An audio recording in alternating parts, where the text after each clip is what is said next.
We begin in the United States, where at least 21 people have been killed and many more injured as storms battered the South and Midwest. Authorities in Arkansas have declared an emergency after multiple tornadoes tore through the state. Arkansas residents woke up to see the full scale of the storm's destruction.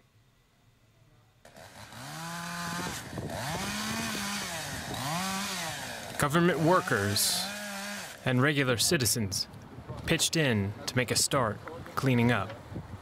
Right now for me is just to clean up what I can and then get this cleared and then try to see who else I can help. A tall order after the massive storm peeled off roofs, tossed vehicles, and ripped trees out of the ground. But more help is on the way. I've had the opportunity over the last couple of hours to speak with both the Homeland Security Secretary as well as President Biden, who have offered a tremendous amount of support. Anything that Arkansas needs, they have assured us that those resources will be here and on the ground. More videos emerged from residents who found themselves in the wrong place at the moment the tornadoes touched down. Holy.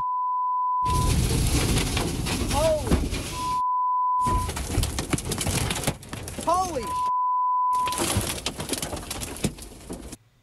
The destruction was quick, but the effort to rebuild from a storm this large will take time.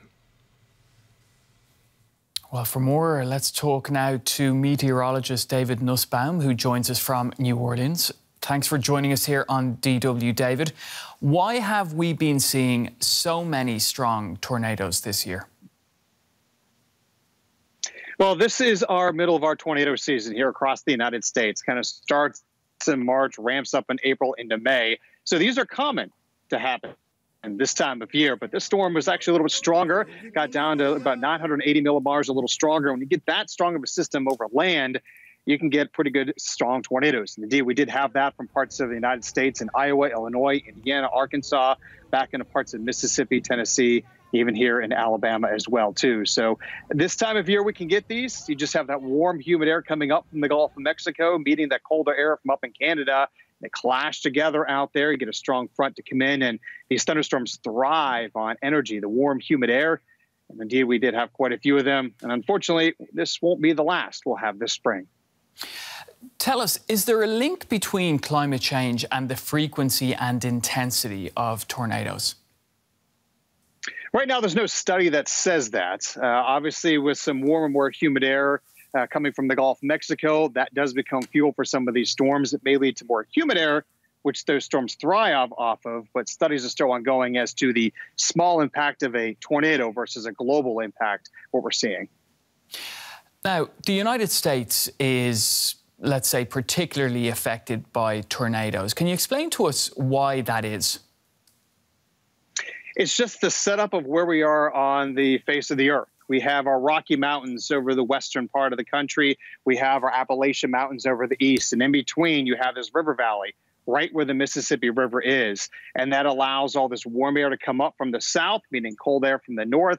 And when the systems kind of collide in those setup, like we had yesterday, that allows us to get really strong areas of low pressure. And that helps to form these systems. And we can see these each and every year. And anytime we get in the springtime, it is tornado season here. Now, one thing that you were mentioning there is the vast area that's been affected, right? And we're seeing these images, and we see these images of the destruction. How well prepared are these areas for this type of wild weather that we've been seeing? Well, since this is a yearly occurrence, it's kind of a way of life. Here in Alabama, for sure, we see these tornadoes more often than we would like, and in much of those areas they do too. It's one of the things, we have tornado sirens here. It kind of sound like an air raid siren. That's great if you're outside, but it's not good if you're in your home. You may not hear them, especially at night. The best thing for all the residents here across the country is to have a weather radio, which will automatically go off and alert you if there is severe weather. And we hope most of those people did. Or your cell phones will actually go off here in the United States for emergency weather alerts, too. Thank you, David. David Nussbaum, meteorologist, joining us from Alabama.